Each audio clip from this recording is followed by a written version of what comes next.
Hi friends, എല്ലാവർക്കും പുതിയൊരു വീഡിയോയിലേക്ക് സ്വാഗതം. അപ്പോൾ നമ്മളെ ഇന്നത്തെ വീഡിയോ എന്ന് വെച്ചാൽ കണ്ടില്ലേ XUV 700 ആണ് നമ്മൾ കിടക്കുന്നത്. അപ്പോൾ ഇതിനകത്ത് നമുക്ക് ചെയ്യാനുള്ള വർക്ക് ഒന്ന് നമുക്ക് പോളിഷിംഗ് ആൻഡ് സെറാമിക് ആണ്. രണ്ടാമത് നമുക്ക് ചെയ്യാനുള്ളതെന്ന് വെച്ചാൽ ഈ കാണുന്ന പുഷ് സ്റ്റെപ്പ് ഉണ്ടോ, ഇത് ഇൻസ്റ്റാളേഷൻ ചെയ്ത വീഡിയോസാണ് കേട്ടോ ഇന്ന് നമ്മൾ ചെയ്യാൻ പോകുന്നത്. കാര്യം ഇത് എങ്ങനെയൊക്കെയാണ് ഇൻസ്റ്റാൾ ചെയ്യുന്നത്, എന്തൊക്കെ ഐറ്റംസാണ് ഇതിൻ്റെ കൂടെ വരുന്നത്, അതേപോലെ ഇത് ഏത് ബ്രാൻഡാണ്, ഇത് ബ്രാൻഡിൻ്റെ തന്നെ ഏത് കാറ്റഗറിയിൽ വരുന്നതാണ് എന്നുള്ള ഫുൾ ഡീറ്റെയിൽസ് അടങ്ങുന്ന വീഡിയോസാണ് കേട്ടോ നമുക്ക് ചെയ്യാനായിട്ടുള്ളത്. അപ്പോൾ ഈ നമ്മളെ വീഡിയോസ് കാണുന്ന എല്ലാ സുഹൃത്തുക്കളും മറക്കാം നമ്മുടെ ചാനൽ സബ്സ്ക്രൈബ് ചെയ്യട്ടോ, അടുത്തുള്ള ബെല്ലൈക്കൺ തന്നെ ചെയ്യുക. അപ്പോൾ നമുക്കിത് ഇൻസ്റ്റാൾ ചെയ്ത് എങ്ങനെയാണെന്ന് ജസ്റ്റ് ഒന്ന് കണ്ടിരാം. ഇപ്പോൾ നമ്മളെ പുഷ് സ്റ്റെപ്പാണ് കേട്ടോ, ഇത് നമ്മളെ M-TEK എന്ന് പറയുന്ന ബ്രാൻഡിൻ്റെ പുഷ് സ്റ്റെപ്പാണ്. ഇത് വന്നിട്ട് ക്രോമ എന്നാണ് ഈ ഒരു പുഷ് സ്റ്റെപ്പിന് അറിയുന്നത്. ഈ പുഷ് സ്റ്റെപ്പ് നമുക്ക് ലാർജ്, അതേപോലെ മീഡിയം, സ്മാൾ, ഇങ്ങനെ ഒരു 3 ടൈപ്പിലാണ് നമുക്ക് കിട്ടുന്നത്. ഇപ്പോൾ നമ്മളെ വണ്ടി വന്നിട്ട് XUV 700 ആണ്. നമുക്ക് ഇതിനകത്ത് സ്മാൾ സൈസാണ് കേട്ടോ ഇതിനകത്ത് വരുന്നത്. കാര്യം 700 ആയതുകൊണ്ടാണ്. അപ്പം നമ്മൾ 500 ഒക്കെ ആണെന്നുണ്ടെങ്കിൽ നമുക്ക് സൈസ് കൂടെ ലാർജ് സൈസാണ് വരുന്നത്. കാര്യം ഓരോ വണ്ടിയുടെ സെഗ്മെൻറ്റ് അനുസരിച്ചായിരിക്കും നമ്മളെ ഈ ഒരു പുഷ് സ്റ്റെപ്പിൻ്റെ സൈസും കാര്യങ്ങളൊക്കെ മാറുന്നുണ്ട്. അപ്പോൾ നമ്മൾ പുഷ് സ്റ്റെപ്പിൻ്റെ ക്ലാമ്പും കാര്യങ്ങളൊക്കെ എടുത്തിട്ട് നമുക്ക് ഇത്രയും ഐറ്റംസാണ് കേട്ടോ വരുന്നത്. ഇതിൻ്റെ കൂടെ പുഷ് സ്റ്റെപ്പിനകത്ത് നമുക്ക് ഇത്ര ഐറ്റംസിനകത്ത് നമുക്കിത് ചെയ്യാൻ പറ്റും. ഒരു മാട്രിക്സ്, ക്രോമ, അതായത് സിൽവർ ഡ്രോപ്പ്, ക്യാൻവാസ് എന്ന് പറയുന്ന സാധനം 3-4 ടൈപ്പ് പുഷ് സ്റ്റെപ്പിനായിട്ട് നമുക്ക് യൂസ്ഫുൾ ആയിട്ടാണ് വരുന്നത് ഈ ഒരു ക്ലാമ്പ് വരുന്നത്. അതല്ലേ, ഇത് മൊത്തം നമുക്ക് 6 ക്ലാമ്പ് വരും. അതായത് ഒരു സൈഡിൽ 3 ക്ലാമ്പ് വെച്ചും അതിൻ്റെ ബ്രാക്കറ്റും കാര്യങ്ങളും ബോൾട്ടുകളാണ് കേട്ടോ അതിൻ്റെ കൂടെ വരുന്നത്. പിന്നെ ഇതിൻ്റെ ഇൻസ്റ്റാൾമെൻറ്റ് കാറ്റലോഗാണ് സംഭവം. ഇത് കണ്ടു കഴിഞ്ഞാൽ നിങ്ങൾക്ക് മനസ്സിലാവണമെന്നില്ല കേട്ടോ. ഞാൻ ഇത് ഇൻസ്റ്റാൾ ചെയ്തതിന് ശേഷം കാണിച്ചു തരാം. ഇത് ഏതൊക്കെ പോർഷനിൽ എവിടേക്കാണ് സെറ്റ് ചെയ്യണമെന്നുള്ളത് ഇത് കാണിച്ചു തരാം. അപ്പോൾ ഞാൻ ഇൻസ്റ്റാൾ ചെയ്യുന്നതല്ല, ഞാൻ ടൈം ലാപ്സ് ഇട്ടായിരിക്കും ചെയ്യുന്നത്. അതിന് ശേഷം ഇത് ഇൻസ്റ്റാൾ ചെയ്ത് അതായത് ക്ലാമ്പുകൾ എങ്ങനെയാണ് സെറ്റ് ചെയ്തിരിക്കുന്നത് എന്നുള്ളത് ഞാൻ സെറ്റ് ചെയ്ത് കാണിച്ചു തരാം കേട്ടോ. അല്ലെങ്കിൽ ടൈം ലാപ്സ് ഇല്ലാതെ തന്നെ ഞാൻ ക്ലാമ്പുകളെല്ലാം ഇൻസ്റ്റാൾ ചെയ്തതിന് ശേഷം ക്ലാമ്പ് ഏതൊക്കെ പാക്കറ്റിൽ എങ്ങനെയൊക്കെയാണ് കൊടുത്തിരിക്കുന്നത് കാണിച്ചു തരാം. അതായിരിക്കും എനിക്ക് തോന്നുന്നു ഇച്ചിരി നല്ലതെന്ന് തോന്നുന്നു കേട്ടോ. അതുകൊണ്ടാണ് ഞാൻ പറഞ്ഞത്. അപ്പം നമ്മളെ കാര്യം ഞാൻ ഇത് പറയാൻ കാര്യം എന്ന് വെച്ചാൽ ഒരുപാട് പേര് ചോദിക്കുന്നത് ഇത് എങ്ങനെയാണ് സെറ്റ് ചെയ്യണമെന്നൊക്കെ ഒരുപാട് പേര് എന്നെ വിളിച്ച് ചോദിച്ചിട്ടുണ്ട്. അപ്പോൾ അതുകൊണ്ടാണ് കേട്ടോ ഞാൻ പുഷ് സ്റ്റെപ്പ് ക്ലാമ്പ് എങ്ങനെയാണ് സെറ്റ് ചെയ്യണം എന്നുള്ളത് ഞാൻ പറഞ്ഞുതരാം. സംഭവം ഞാൻ സെറ്റ് ചെയ്തതിന് ശേഷം കാണിച്ചു തരാമെന്ന് പറഞ്ഞത്, പക്ഷേ ഞാൻ അവിടെ ഓൾറെഡി എല്ലാം സെറ്റ് ചെയ്തു. കാര്യം നമ്മുടെ XUV 500-നും മഹേന്ദ്ര വണ്ടിയൊക്കെ നമുക്ക് ഹോള് നമ്മൾ കയറി നോക്കിക്കഴിഞ്ഞാൽ നമ്മളെ ബോൾട്ട് ഇടാൻ പറ്റിയ ഹോളുകൾ കാര്യങ്ങളൊന്നും കാണാൻ പറ്റില്ല.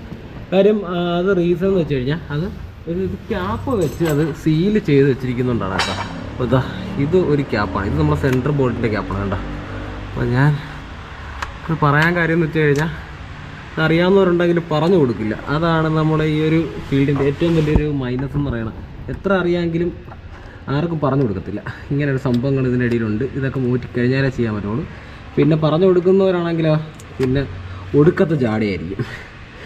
വർക്കിൻ്റെ ഇടയിൽ നിൽക്കുന്ന നേരത്ത് മാത്രം എന്നെ വിളിച്ചു കഴിഞ്ഞാൽ ഞാൻ വർക്ക് പറയാൻ നേരത്ത് അടുത്ത് പറയണത് ഞാൻ വർക്കിലാണ്, കഴിഞ്ഞിട്ട് ഫ്രീ ആയിട്ട് ഞാൻ പറഞ്ഞുതരാൻ പറയും. വർക്ക് ഇരിക്കുന്ന സമയത്ത് മാത്രം എന്നെ വിളിച്ച് വർക്ക് ചോദിച്ചു കഴിഞ്ഞാൽ ഉള്ള കേസാണ് കേട്ടോ ഞാൻ പറഞ്ഞു. അല്ല, നോർമലി ഇരിക്കുന്ന ടൈമിൽ ഞാൻ ആര് വിളിച്ചാലും വർക്ക് പറഞ്ഞു കൊടുക്കുന്നത്.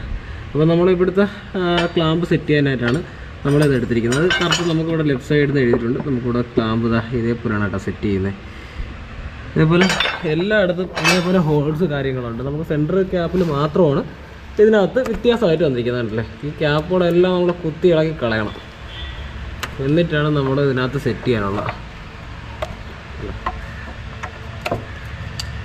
സാധാരണ വണ്ടികളിലെല്ലാം ഇതേപോലെ ഹോൾസ് കാര്യങ്ങളെല്ലാം കാണും, ഇതിനകത്തും ഉണ്ട്. പക്ഷേ ഇതിനകത്ത് ക്യാപ്പ് ഇട്ട് ഒരു സീല് ചെയ്തിരിക്കുന്നത് മാത്രമേ ഉള്ളൂ കേട്ടോ, അല്ലാതെ വേറെ ഒരു ഇതുമില്ല.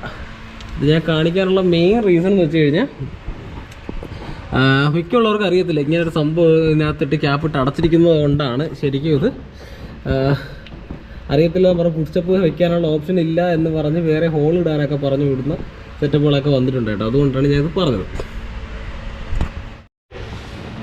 അപ്പോൾ നമ്മൾ ക്ലാമ്പും കാര്യങ്ങളൊക്കെ ഇവിടെ ഇങ്ങനെ സെറ്റ് ചെയ്തിട്ടുണ്ട് കേട്ടോ, കണ്ടില്ലേ. ക്ലാമ്പ് നമ്മൾ ആ ബോൾട്ട് ഇട്ട് സെറ്റ് ചെയ്ത് അതേപോലെ താഴെ ബോൾട്ട് ഇട്ടു. ഇപ്പോൾ ക്ലാമ്പ് ഇവിടെ നിന്ന് ഇങ്ങനെ സെറ്റ് ചെയ്തിരിക്കണം കേട്ടോ. നമ്മളെ സെൻറ്ററും എല്ലാം നമ്മളിങ്ങനെ സെറ്റ് ചെയ്തു. നമ്മൾ അടുത്ത പരിപാടി എന്ന് വെച്ച് കഴിഞ്ഞാൽ നമ്മളെ പുഷ് സ്റ്റെപ്പ് എടുത്ത് ഇൻസ്റ്റാൾ ചെയ്യുക എന്നുള്ളൊരൊറ്റ പരിപാടി മാത്രമേ ഉള്ളൂ കേട്ടോ. നമുക്ക് പുഷ് സ്റ്റെപ്പിൻ്റെ ക്ലാമ്പാണ് നമുക്ക് സെറ്റ് ചെയ്യാനായിട്ടുള്ള ബോൾട്ടാണ് കേട്ടോ. ഇതേപോലത്തെ സംഭവത്താണ് നമ്മൾ പുഷ് സ്റ്റെപ്പ് നമ്മൾ ടൈറ്റ് ചെയ്ത് നിർത്തുന്നത്. അപ്പോൾ ഇത് കൂടെ നമ്മൾ സെറ്റ് ചെയ്ത് കഴിഞ്ഞാൽ നമുക്ക് പുഷ് സ്റ്റെപ്പിൻ്റെ വർക്കും കാര്യങ്ങളെല്ലാം കഴിയും. അപ്പോൾ നമ്മളെ പുഷ് സ്റ്റെപ്പും കാര്യങ്ങളൊക്കെ അങ്ങനെ സെറ്റ് ചെയ്തിട്ടുണ്ട്. കണ്ടല്ലോ, ഇതിൻ്റെ പേരാണ് ക്രോമ. അപ്പോൾ ഞാൻ ഒന്നും കൂടെ അത് ഓർമ്മിക്കാൻ വേണ്ടി പറഞ്ഞു കേട്ടോ. അപ്പോൾ ഇതിൻ്റെ ഒരുപാട് ഡിസൈൻസുകൾ വരുന്നുണ്ട്. അതായത് മാട്രിക്സ്, കാനേഴ്സ്, അങ്ങനെ ഒരുപാട് ഐറ്റംസ് ഉണ്ട്. അപ്പോൾ നിങ്ങൾ വിചാരിക്കുന്നുണ്ട് ബൂട്ട് സ്റ്റെപ്പ് എത്രത്തോളം സ്ട്രോങ് ആയിരിക്കും. ശരിക്കും പറഞ്ഞാൽ നമുക്ക് ജസ്റ്റ് ഇതാ ഇപ്പോൾ XUV 700 ആയതുകൊണ്ട് ഞാൻ ജസ്റ്റ് ഒന്ന് കാണിച്ചു തരാം. നമ്മൾ ജസ്റ്റ് ചവിട്ടി കയറാൻ വേണ്ടി മാത്രമായിട്ടാണ് ഫുഡ് സ്റ്റെപ്പ് ശരിക്കും യൂസ് ചെയ്യുന്നത്. എന്നാൽ മിക്കുള്ളവരും ഇതിനകത്ത് എന്താ ചെയ്യുന്നത് അറിയാമോ, കയറി നിന്നിട്ട് തൂങ്ങി ആടിക്കളിക്കും. ഞാൻ ഈ ഫുഡ് സ്റ്റെപ്പിലാണ് നിൽക്കുന്നത് കേട്ടോ. അപ്പം അടിപൊളി സ്ട്രോങ് കാര്യങ്ങളൊക്കെയാണ് എന്നും പറഞ്ഞാൽ എനിക്ക് 2-3 പേരെ കയറ്റി നിർത്തലും നമ്മൾ ചെറിയൊരു ക്ലാമ്പിലാണ് ഈ സംഭവം നിൽക്കുന്നത്. അപ്പോൾ അതിൻ്റേതായിട്ടുള്ള ബുദ്ധിമുട്ട് ബെൻഡ് വരാനൊക്കെ ചാൻസസ് ഉണ്ട്. ചെറിയ പാടായിട്ട് ക്ലാമ്പുകളിലാണ് നിൽക്കുന്നത്. അതിനകത്ത് മാക്സിമം വെയിറ്റ് എന്ന് വെച്ചാൽ 120 kg ആണ് അവർ പറയുന്നത് കേട്ടോ. ഈ ഫുഡ് സ്റ്റെപ്പിനകത്ത് കയറി നിന്ന് തൂങ്ങാനായിട്ടുള്ള kg വരാണ് 120 kg ആണ് പറയുന്നത്. അത്യാവശ്യം നമുക്ക് വണ്ടിയുടെ ടോപ്പൊക്കെ വൃത്തിയാക്കാനാണെങ്കിലും ഒന്ന് തുളയ്ക്കാനാണെന്നുണ്ടെങ്കിൽ ഈ ഫുഡ് സ്റ്റെപ്പ് തീർച്ചയായിട്ടും യൂസ് ചെയ്യാം കേട്ടോ. അപ്പോൾ അത്രത്തോളം സ്ട്രോങ് ആണ് ഈ ഒരു ഫുഡ് സ്റ്റെപ്പ് വന്നിരിക്കുന്നത്. അപ്പോൾ നമ്മൾ ഈ ഒരു 700 പുതിയ വണ്ടിയാണ്.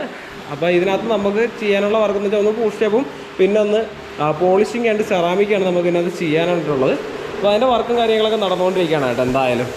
അപ്പോൾ നമ്മളെ വീഡിയോസ് കാണുന്ന എല്ലാ സുഹൃത്തുക്കളും മറക്കാം നമ്മളെ ചാനൽ സബ്സ്ക്രൈബ് ചെയ്യുക, അടുത്തുള്ള ബെല്ലൈക്കനും തന്നെ ലഭിച്ചാൽ നെക്സ്റ്റ് ഒരു വീഡിയോ വീണ്ടും വരാം.